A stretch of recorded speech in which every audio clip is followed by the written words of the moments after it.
Hello my dear friends, હું ભાવિન માંકડ આપ સૌનું હાર્દિક સ્વાગત કરું છું.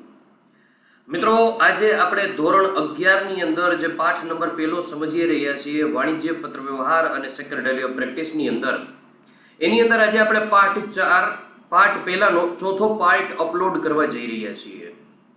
મિત્રો, મારું નામ ભાવિન માંકડ છે અને છેલ્લા 5 વર્ષથી હું અલગ અલગ એક્ઝામની પ્રિપરેશન કરાવી રહ્યો છું. જેની અંદર કોમ્પિટિટિવ એક્ઝામ છે, FYSY, TY 11-12 આ બધા જ ધોરણની હું પ્રિપેરેશન કરાવું છું. તો આપણે લાસ્ટ પાર્ટની અંદર સમજેલું હતું એનું થોડું રિવિઝન કરીએ અને આજના નવા લેક્ચરની શરૂઆત કરીએ. પાઠ નંબર 1 ની અંદર આપણે જોયેલું હતું કે માહિતી સંચારનો અર્થ અને તેની પદ્ધતિની અંદર કે મુખ્ય ભાષા કેનો છે તો કે લેટિન ભાષાનો શબ્દ છે. ત્યાર પછી વાણિજ્યિક માહિતી સંચાર એટલે શું તેના વિશે પણ આપણે સમજેલા હતા. બોલનાર, રજૂઆત કરનાર, સંદેશો, માધ્યમ, સંદેશાની પ્રાપ્તિ અને તેની સમજણ, સાંભળનાર અને લાસ્ટમાં શું આવશે ફીડબેક એટલે કે પ્રતિભાવ. એનું આપણે આ પ્રોપર રીતે શું સમજેલા હતા, કોષ્ટક સમજેલા હતા, જે તમે લોકો અહીંયા જોઈ શકો છો અને આ તમે લોકોએ વ્યવસ્થિત રીતે ફૂલફિલ કરી લીધેલું હશે. તમારી બુક્સ વ્યવસ્થિત રીતે નોટ ડાઉન કરતા જજો, જેના કારણે તમને લોકોને આગળ જતા એક પણ પ્રોબ્લેમ પડે નહીં. માહિતી સંચારની અલગ અલગ જે પદ્ધતિઓ છે એ કેવી પદ્ધતિઓ હોય તો યાદ રાખજો. માહિતી સંચારની અલગ અલગ પદ્ધતિઓ વ્યક્તિ વચ્ચે, વ્યક્તિ જૂથ વચ્ચે, જૂથ અને વ્યક્તિ વચ્ચે અને જૂથ વચ્ચે અલગ અલગ પ્રકારની પદ્ધતિઓ હોય છે. એમાં પ્રચલિત 2 પદ્ધતિઓ છે જેના વિશે આપણે લાસ્ટ લેક્ચરમાં ખૂબ જ ડિટેલમાં સમજેલા હતા અને એ પદ્ધતિ એટલે મૌખિક માહિતી સંચારની પદ્ધતિ. કઈ પદ્ધતિ? મૌખિક માહિતી સંચારની પદ્ધતિના આજના લેક્ચરમાં આપણે બહુ ડિટેલમાં સમજવાનું છે લેખિક માહિતી સંચારની પદ્ધતિ, એના ફાયદા અને ગેરફાયદા. એના સિવાય આપણે દ્રશ્ય શ્રાવ્ય, મૌન વિશે પણ સમજેલા હતા. મૌખિક માહિતી સંચારની મેં તમને કીધું હતું કે 2 માર્કનો પ્રશ્ન અહીંયાથી પૂછાઈ શકે છે. તો ખાસ કરીને તમે લોકો આ જોઈ લેજો વ્યવસ્થિત રીતે, આની વ્યાખ્યા બનાવી નાખજો. મૌખિક માહિતી સંચારના ફાયદા અને ગેરફાયદા એટલે કે મર્યાદાઓ આપણે આટલું કરેલું હતું. 7 ફાયદા છે અને ટોટલ 9 મર્યાદાઓ છે. તો આ તમને લોકોને વ્યવસ્થિત રીતે પૂછાઈ શકે છે, તો આ તમારે લોકોએ ખાસ ધ્યાન રાખવું પડે. ઓકે, તો ત્યારબાદ આગળ આપણે શરૂઆત કરીએ લેખિક માહિતી સંચારના ફાયદા અને ગેરફાયદા. આખો પ્રશ્ન પૂછાશે તો 5 માર્કમાં પૂછાશે. મૌખિક માહિતી સંચાર અલગથી પૂછાય તો 2 માર્કમાં અને લેખિક માહિતી સંચાર અલગથી પૂછાય તો 2 માર્કમાં. અને મિત્રો, આ સિસ્ટમ છે એ તમને એટલી બધી કામ લાગશે કે આગળ જતા જે ઇન્ટરવ્યુમાં તમે કદાચ કોઈ પણ જગ્યાએ જાશો અથવા તો તમે કદાચ કોઈ પણ જગ્યાએ કોમ્પિટિટિવ એક્ઝામની પ્રિપેરેશન કરશો, CS કરશો કે કોઈ પણ વસ્તુ કરશો, CS માં તો તમારે સૌથી વધારે કામ લાગશે. અને એના સિવાય કોમ્પિટિટિવ ફિલ્ડની અંદર જ્યારે મેઇન્સ એક્ઝામ આપવા જાઓ કે તમારે કોન્સ્ટેબલ થવું છે, PSI થવું છે, PI થવું છે કે DYSP થવું છે, GPSC એક્ઝામ ક્રેક કરવી છે, સિવિલ સર્વિસીસ UPSC દેવી છે, તો એની અંદર પણ આ પોર્શન તમને લોકોને ખૂબ જ ઉપયોગી રહેશે. કારણ કે તમારે ધોરણ 11માં અને 12માં જે પત્ર લેખન આવે છે એવું જ સેમ ટુ સેમ પત્ર લેખન GPSCમાં, UPSCમાં, PIમાં બધી જ જગ્યાએ આવે છે. તો એમાં પણ તમને 10 માર્કનો પત્ર વ્યવસ્થિત રીતે પૂછવામાં આવે છે. તો લેખિક માહિતી સંચારમાં કઈ ધ્યાન રાખવી પડે વસ્તુ એ તમને લોકોને ખૂબ જ ઉપયોગી રહેશે. તો ચલો સ્ટેપ બાય સ્ટેપ આપણે સમજીએ. લેખિક માહિતી સંચારની પદ્ધતિ માનવ જાતના વિકાસ સાથે લિપિ અને છાપકામની શોધ થઈ હતી. તમને ખબર છે મિત્રો કે સૌથી પહેલા જ્યારે આદિમાનવો રહેતા હતા ત્યારે કોઈ પણ પ્રકારની લિપિ ન હતી. એ લોકો કઈ લિપિનો ઉપયોગ કરતા? ચિત્રાત્મક લિપિનો ઉપયોગ કરતા. તમે સમાજ વિદ્યામાં ભણ્યા જશો ભીમબેટકાની ગુફા, એની અંદર શું છે? અજંતા ઇલોરાની ગુફા, એની અંદર શું છે? ચિત્રાત્મક લિપિ છે, બરાબર. અને પછી આપણને ખબર છે કે જૂનાગઢ બધી જગ્યાએ બધા ગયા હોય, અહીંયા અશોકનો શિલાલેખ છે, ત્યાં સૌથી પહેલા આપણને લોકોને લિપિ જાણવા મળેલી હતી અને ત્યાર પછી છાપકામની શોધ કરવામાં આવેલી હતી. જેના કારણે માહિતી સંચારની બીજી પદ્ધતિઓ એટલે કે લેખિક માહિતી સંચારની પદ્ધતિનો વિકાસ થયો. કારણ કે જો આપણી પાસે શબ્દ ન હોય, ભાષા ન હોય તો આપણે કઈ રીતે લખી શકીએ? એટલે લિપિની શોધ થઈ પછી આપણે કહી શકીએ કે આપણે લખવાની શરૂઆત થઈ. અને મિત્રો, બીજી એક તમને અહીંથી એડિશનલ વસ્તુ પણ ક્લિયર કરી દઉં મિત્રો કે આપણે જે ગુજરાતી લખીએ છીએ, ગુજરાતી એ કઈ ભાષા પરથી ઉતરી આવેલી છે? તો યાદ રાખજો, ગુજરાતી છે એ પ્રાકૃત ભાષા પરથી ઉતરી આવેલી છે. પ્રાકૃત ભાષા પરથી. અને પ્રાકૃત ભાષા ક્યાંથી ઉતરી આવેલી છે? તો પ્રાકૃત ભાષા છે એ સંસ્કૃત ભાષા પરથી ઉતરી આવેલી છે. સંસ્કૃતમાંથી પ્રાકૃત થયું, પ્રાકૃતમાંથી ગુજરાતી અપભ્રંશ થયું, એટલે કે અડધું પ્રાકૃત, અડધું સંસ્કૃત, અડધું ગુજરાતી, અને છેલ્લે પછી સાવ આપણે ગુજરાતીમાં બોલવા માંડ્યા. બરાબર, તો ઈ પણ એક નાનકડો ટોપિક તમે લોકો યાદ રાખી શકો, જેના આધારે લેખિત માહિતી સંચારથી ઓળખવીએ છીએ. આ રીતે પ્રયોગ કરીને વ્યક્તિ વચ્ચે આપણે વાતચીત કરી શકીએ, વ્યક્તિ જૂથ વચ્ચે, જૂથ અને વ્યક્તિ વચ્ચે, અને જૂથ વચ્ચે માહિતી સંચાર શક્ય બને છે. હસ્તપ્રત, સાહિત્ય, પત્રલેખન, ઈમેલ, વર્તમાન પત્રો, સામયિકો, જાહેર ખબરો, ચોપાનિયા અને ફફરિયા, એટલે કે ચોપાનિયા એટલે કે વચ્ચે ન્યૂઝપેપરમાં વચ્ચે આપીને એડવર્ટાઇઝમેન્ટ આપવામાં આવે, એને કહેવાય ફફરિયા અને ચોપાનિયા જેવા વિવિધ પ્રકારના લેખિત માહિતી સંચારના સ્વરૂપો છે. ખાસ કરીને તમે લોકો યાદ રાખી શકો કે લેખિત માહિતી સંચાર છે મિત્રો, એ કઈ રીતે ઉપયોગી રહેશે આપણને લોકોને, તો ખાસમ ખાસ યાદ રાખજો કે હાલના પહેલાના સમયની અંદર પત્ર વ્યવહાર ચાલતો, અત્યારના સમયમાં શું ચાલે છે તો કે ઈમેલ ચાલે છે. મિત્રો યાદ રાખજો કે આપણે કોઈ પણ કંપનીનો ઇન્ટરવ્યુ દઈએ પછી આપણને ઓફર લેટર ન મોકલે ને ત્યાં સુધી આપણે ઓથોરાઇઝ એમ્પ્લોય ગણાતા નથી. તો ખાસ કરીને તમે પણ ઇન ફ્યુચરમાં કદાચ કોઈ જગ્યાએ જોબમાં જાઓ, ગવર્મેન્ટ જોબ કરો કે પ્રાઇવેટ જોબ કરો, તમને ઈમેલની અંદર શું આપશે? ઓફર લેટર આપશે. બરાબર, અને ત્યારબાદ જ તમે તમારું કામ છે એ પ્રોપર રીતે શરૂ કરી શકો. તો ખાસ યાદ રાખજો, આપણે અત્યારના તબક્કે પણ 21મી સદી પણ સૌથી વધારે માન્ય શું રાખીએ છીએ? લેખિત માહિતી સંચાર જ માન્ય રાખીએ છીએ. બરાબર, હું તમને એમ કહી દઉં કે ભાઈ તારે મને 5 લાખ રૂપિયા દેવાના છે, અત્યારે હું તને હાથોહાથ 5 લાખ રૂપિયા આપું છું. બરાબર, તો ઈ છે ને ઈ પ્રોપર વેમાં વિશ્વાસ ઉપર હાલતું હોય. પણ હું કોઈ દી અજાણ્યા વ્યક્તિને 5 લાખ રૂપિયા એમને નહીં આપી દઉં. બેંક કોઈ દિવસ એના કસ્ટમરને 5 લાખ રૂપિયા એમને આપી દે? નો આપે. શું આપે? એના બદલામાં એનું સોનું ગીરવે રાખે, અથવા એનું મકાન ગીરવે રાખે, અથવા તો પર્સનલ લોનની અંદર પણ કંઈક ને કંઈક કાગળિયા, કંઈક ને કંઈક જામીન, આ બધી જ વસ્તુ લેખિતમાં લે અને ત્યારબાદ જ તે રૂપિયા આપે છે. તો હાલના તબક્કે પણ આપણે લેખિત માહિતી સંચાર છે એનો પ્રોપર ઉપયોગ કરીએ છીએ, અને એની અંદર જો અત્યારના સંજોગોમાં 21મી સદીમાં સૌથી ઉપયોગી હોય તો ઈ છે ઈમેલ. બરાબર, તમારા બધાનું અકાઉન્ટ પણ હશે ઈમેલમાં, જીમેલમાં અને યાહૂમાં, અલગ અલગ રીતે ઈમેલ હોય છે. તો ખાસ યાદ રાખજો. ચલો આગળ વધીએ. લેખિત માહિતી સંચારની પદ્ધતિ અને તેના ફાયદા શું છે? લેખિત માહિતી સંચારના ફાયદા કયા છે? મિત્રો જો તમને ફાયદા ખાલી પૂછે ને તો 2 માર્કમાં પૂછી શકે, કારણ કે 9 ફાયદા છે, અને 2 માર્કમાં પૂછે તો તમારે 5 થી 6 ફાયદા લખાય ખરા. લેખિત માહિતી સંચારના ફાયદા કયા છે? તો કે સ્થળ કાળના બંધન વગર આ પદ્ધતિનો માહિતી સંચાર શક્ય છે. એટલે કે કોઈ પણ પર્ટિક્યુલર સ્થળે જઈ અને મારે રૂબરૂ વાત કરવાની જરૂર રહેતી નથી, અથવા રૂબરૂ કાગળ આપવાની જરૂર રહેતી નથી. હું જે જગ્યાએ છું ત્યાંથી દાખલા તરીકે મારે બોમ્બે પણ મોકલવો છે પત્ર, તો હું ઈમેલમાં મોકલી દઈશ, અથવા તો હું કુરિયર કરાવી દઈશ. ઓકે, માહિતી સંચારની આ પદ્ધતિમાં ભૌતિક સાધનોનો ઉપયોગ તથા નિઃશુલ્ક રહેતી નથી, છતાં સાથે સાથે વધુ પડતી ખર્ચાળ પણ નથી. કારણ કે આપણે લેખિત માહિતી સંચાર કરીએ મિત્રો, તો આપણે જો લેટર મોકલાવીએ તો શેની જરૂર પડે? તો કે કાગળની જરૂર પડે અને પેનની જરૂર પડે. તો કંઈક ને કંઈક અંશે કાગળ પણ આપણે જોવા જાવ, સારા મહિનો કાગળ વાપરવો પડે તો 50 પૈસાનો કાગળ આવે, અને બોલપેનની 50 પૈસાની આપણે સહી વપરાણી એમ કહી શકીએ, તો 1 રૂપિયાનો ખર્ચો થયો. એટલે સાવ મફતમાં નથી પતતું. બરાબર, કંઈક ને કંઈક અંશે ખર્ચાળ છે, પણ એટલી ખર્ચાળ નથી કે જે આપણે અફોર્ડ ન કરી શકીએ. બરાબર, તમને એમ થાય છે ઈમેલમાં શું રૂપિયા બગડે? ઈમેલ તો જ જાય કે જો તમારા મોબાઈલમાં ઇન્ટરનેટ હોય. બરાબર, તો એ ક્યાંક ને ક્યાંક અંશે ઇન્ટરનેટના થોડા ઘણા તો રૂપિયા તમારા બગડ્યા કે નહીં? રિચાર્જ કરાવ્યું એમાંથી પૈસા બગડ્યા કે નહીં? બરાબર, તો આ ખાસ વસ્તુ યાદ રાખજો કે એટલી બધી ખર્ચાળ નથી, પણ સાવ મફત પણ ન કહી શકાય. જ્યારે મૌખિક માહિતી સંચાર તો સાવ મફત, આપણે રૂબરૂ ગયા, વાત કરી, વાત થઈ ગઈ, પૂરી.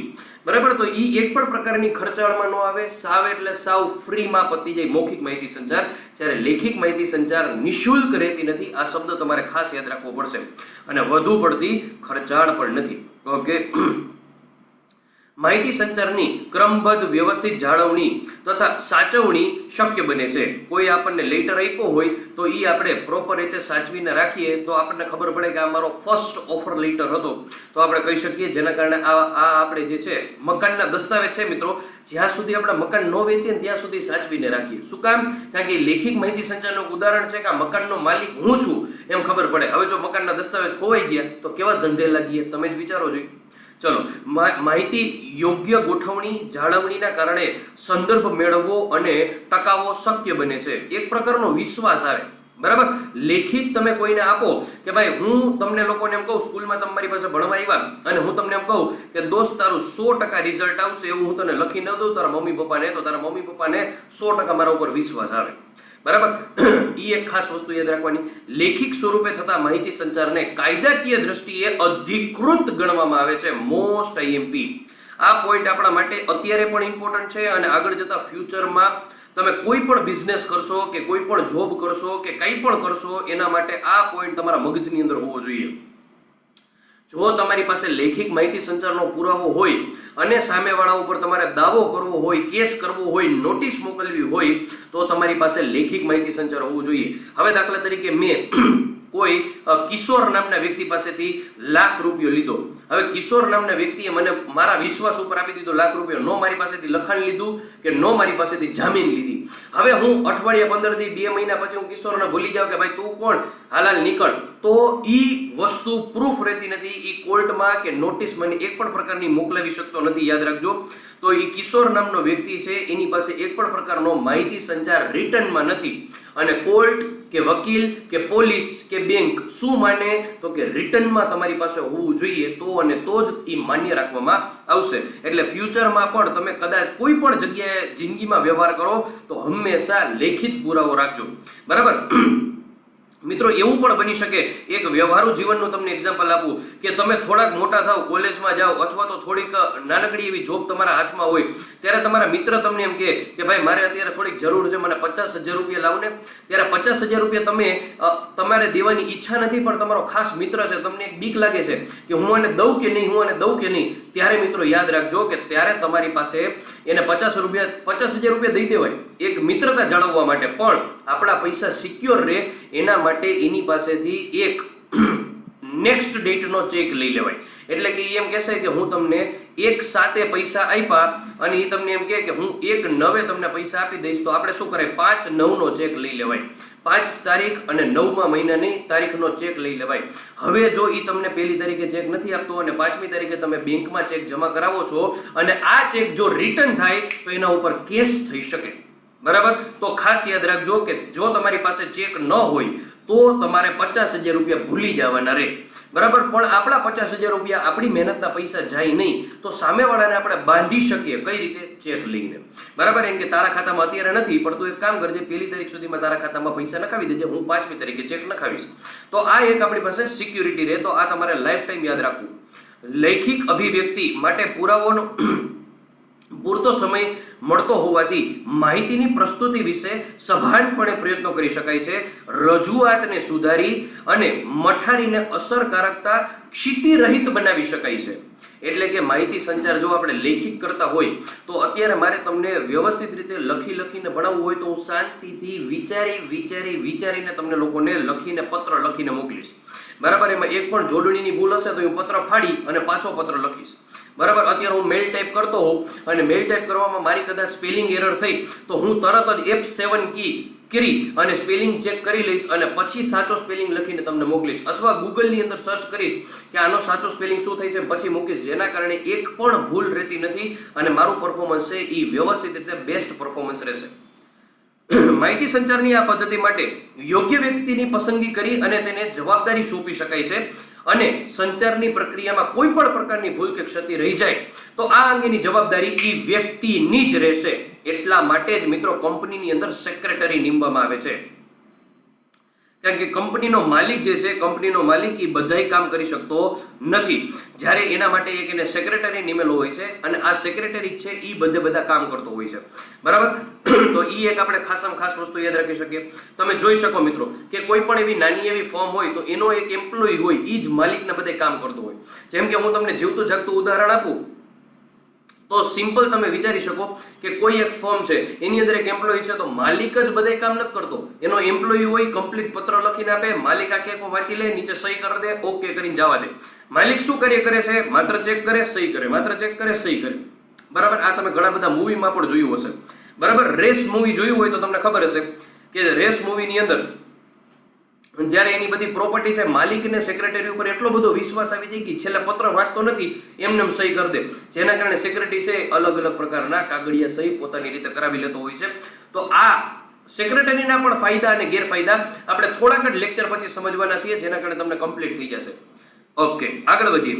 આ પદ્ધતિમાં જે તે સંસ્થાની માહિતી સંચારની પ્રક્રિયા એક સૂત્રતા બક્ષે છે. અને મોસ્ટ એમ્પી લાસ્ટ પોઈન્ટ, લેખિત માહિતી સંચારની પદ્ધતિ દ્વારા જે તે સંસ્થાની આગવી છાપ ઊભી કરી શકાય છે. મિત્રો, જો તમે લેખિત માહિતી સંચાર પ્રોપર રીતે આપ્યો હોય ને એ જ રીતે તમે પ્રવર્તમાન રીતે વર્તો તો એ કંપનીની છાપ જ કંઈક અલગ રીતે ઊભી થઈ છે એવું કહી શકાય. અને last but not least point એટલે કે લેખિત માહિતી સંચારની મર્યાદાઓ. મોસ્ટ આઈએમપી 2 માર્કમાં પૂછાઈ શકે તમને લોકોને, ખાસ યાદ રાખવી.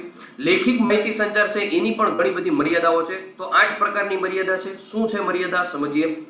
માહિતીની લેખિત અભિવ્યક્તિ કમસે કમ પેન અને કાગળ જેવા સાધનોના ઉપકરણો વગર શક્ય બનતી નથી. હવે ભાઈ લેખિત માહિતી સંચાર છે તો કાગળ અને પેન તો જોઈએ જ, એટલે કેટલાક અંશે તે ખર્ચાળ છે. મેં તમને કીધું ને કે કંઈ પણ તમારે 1 રૂપિયાનો કે 2 રૂપિયાનો ખર્ચો થાય, થોડા ઘણા અંશે ખર્ચાળ છે એટલે એની મર્યાદામાં આવી જાય. ઓકે, આધુનિક લેખિત માહિતી સંચારના સાધનો જરૂરી છે, તેમની ખરીદી અને જાળવણીની જવાબદારી ઊભી થાય છે. મોસ્ટ આઈએમપી, બરાબર, કે દાખલા તરીકે તમારા મોબાઈલની અંદર કે લેપટોપની અંદર તમે મેલ આઈડી માંથી કોઈને મેલ કરો છો તો એની જાળવણી છે ને એ પણ આપણા માટે થોડીક જવાબદારી વાળી બની જાય છે. કારણ કે તમને ખબર હોય વાયરસ આવી ગયા હોય કે કોઈએ હેક કરી લીધું હોય તો તમારા મોબાઈલમાંથી બધા મેલ છે ઉડી જાય, તમારા લેપટોપમાંથી બધા મેલ ઉડી જાય, તમારું લેપટોપ છે કરપ્ટ થઈ જાય. તો એવા તબક્કાની અંદર તમારે કંઈ પણ સિક્યુરિટી માટે થોડો ઘણો ખર્ચો એમાં પણ થઈ શકે છે. કારણ કે કંપનીની અંદર ઘણા બધા પ્રકારના એવા મેલ હોય છે કે જે ગુપ્ત હોય છે, બરાબર, અને જો એ હેક કરી લેવામાં આવે તો પછી એ કંપનીને લાખો કરોડો રૂપિયાનું નુકસાન થઈ શકે એવી પોસિબિલિટી રહે. તો એને જાળવણી માટે પ્રોપર પ્રકારની સિક્યુરિટી કરવામાં આવતી હોય છે. લેખિત પદ્ધતિ દ્વારા વિચારોનું આયોજન પૂર્વક રજૂઆત માનવીય કલાકો માંગી લે છે અને વધુ સમય ખર્ચાય છે. જ્યારે એક લેટર લખવું હોય ત્યારે કોઈ પણ વ્યક્તિને શાંતિથી વિચારીને લખવો પડે છે. એની અંદર એક લાઈન એને પ્રોપર રીતે વિચારવી પડે છે. તો આની અંદર એનો ઘણો બધો સમય ખર્ચાઈ જાય છે. લેખિત પદ્ધતિ પ્રાપ્ત નહીં પરંતુ પરોક્ષ રીતે થતી હોય તેમાં સામા પક્ષનો પ્રતિભાવ વિલંબિત થવાની પણ સંભાવના રહે છે. મિત્રો, મેં દાખલા તરીકે કોઈ કંપનીની અંદર લેટર લખીને મોકલો કે મારે તમારી એજન્સી જોઈએ છીએ, અને એ લેટરનો જવાબ આવવામાં બની શકે કે મને 10 દિવસ 15 દિવસ 20 દિવસનો પણ સમય લાગી શકે. જ્યારે મૌખિક માહિતી સંચારમાં તરત જ મને અભિપ્રાય મળશે, કાં તો હા કાં તો ના. જો ના પાડશે તો મને તરત જ એને મનાવવાની ખબર પડશે, અને હા પાડશે તો હું તરત એને રૂપિયા ચૂકવીને એજન્સીનું લાયસન્સ લઈ લઈશ. તો આપણને લોકોને ઈ ખબર નથી પડતી, વિલંબિત થવાની પૂરેપૂરી સંભાવના રહેશે કે સાહેબે લેટર વાંચ્યો હશે, સાહેબ સુધી લેટર પહોંચ્યો હશે, ઈ આપણને ખબર રહેતી નથી. ઉપરોક્ત સંજોગોમાં માહિતી સંચારની પ્રક્રિયા સફળતાપૂર્વક પૂર્ણતા વિશે પ્રશ્નો સર્જાય છે કે આ જે મેં લેટર લખીને પ્રોપર રીતે મોકલો છે એ સામા પક્ષ વાળાને મેં જે લખીને મોકલેવું છે એ પ્રોપર રીતે સમજાઈ ગયું હશે કે નહીં સમજાણું હોય, એનો પણ એક પ્રશ્ન સર્જાય છે કે એ પોઝિટિવ એને લીધું હશે કે નેગેટિવ લીધું હશે, એ પણ પ્રશ્ન સમજાય. બોલનાર મોકલનારની સમજ, ભાષા તથા રજૂઆતની પકડ તથા સચોટતા ઉપર સફળતાનો આધાર રહે છે. તમે કેટલા શબ્દ ચોખ્ખા અને કેવા વાક્ય લખેલા છે એના ઉપર તમે સફળ થશો કે નહીં થાવ એ યોગ્ય રહેશે. એ તો તમને મિત્રો ધોરણ 6 થી ખબર છે. ધોરણ 6 થી ધોરણ 12 સુધીમાં તમે પેપર કેવું લખો છો એના ઉપર જ માર્ક મળે. એટલા માટે જ શિક્ષક કહેતા હોય કે ભાઈ થોડુંક ઓછું આવડે ને તો ચાલશે, પણ તમારા અક્ષર મોતીના દાણા જેવા હોવા જોઈએ. ગુજરાતી હંમેશા ઉપરની લીટીને અડાડીને લખવું જોઈએ. જોડણીમાં તમારી ભૂલ ન પડવી જોઈએ, અને એને એકદમ આકર્ષક રીતે જો તમે લખેલું હોય તો સામેવાળાને જોવાની મજા આવશે અને તરત જ ફટફટ કરીને માર્ક આપી દેશે. પણ જો તમે બધું જ સાચું લખ્યું છે અને ગરબડિયા અક્ષરે લખેલું છે તો સામેવાળાને જોવાની મજા નહીં આવે અને એમને અડધોથી 1 માર્ક કાપી લેશે. તો ઈ પણ આપણે લોકોએ સેમ પત્રમાં પણ લાગુ પડે છે. ઓકે, અને સેકન્ડ લાસ્ટ પોઈન્ટ, લેખિત સંદેશા વ્યવહાર પત્ર દ્વારા થતો હોવાથી સમય માંગી લે છે. એટલે જ મેં તમને કીધું કે આની અંદર સમય સૌથી વધારે ખર્ચાય છે. અને લેખિત માહિતી સંચાર બંને પક્ષે સાક્ષરતા અને અક્ષર જ્ઞાન હોવું અનિવાર્ય છે. દાખલા તરીકે મેં કોઈ લેટર અંગ્રેજીમાં લખ્યો અને સામેવાળા છે એ સામેવાળો જે પક્ષ છે અંગ્રેજી સમજતો નથી, માત્ર ને માત્ર સમજે છે ગુજરાતી,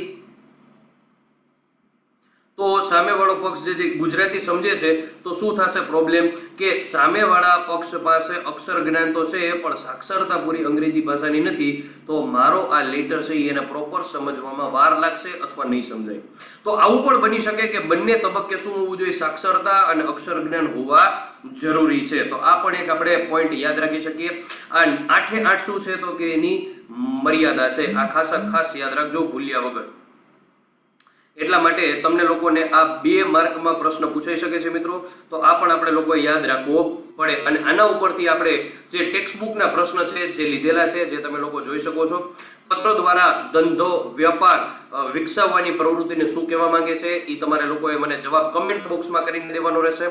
આ બંને વિકલ્પોનો માહિતી સંચારની પ્રક્રિયા સફળતા કયા મુદ્દા દ્વારા નક્કી કરી શકાય છે આ પણ તમારે લોકોએ મને કમેન્ટ કરવાની રહેશે. A, B, C કે D.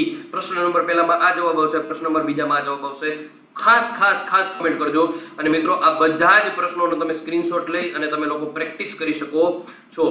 તો ખાસ આ બધા જ પ્રશ્નોનો તમે લોકો શું લઈ લેજો, સ્ક્રીનશોટ લઈ અને વ્યવસ્થિત રીતે પ્રેક્ટિસ કરજો.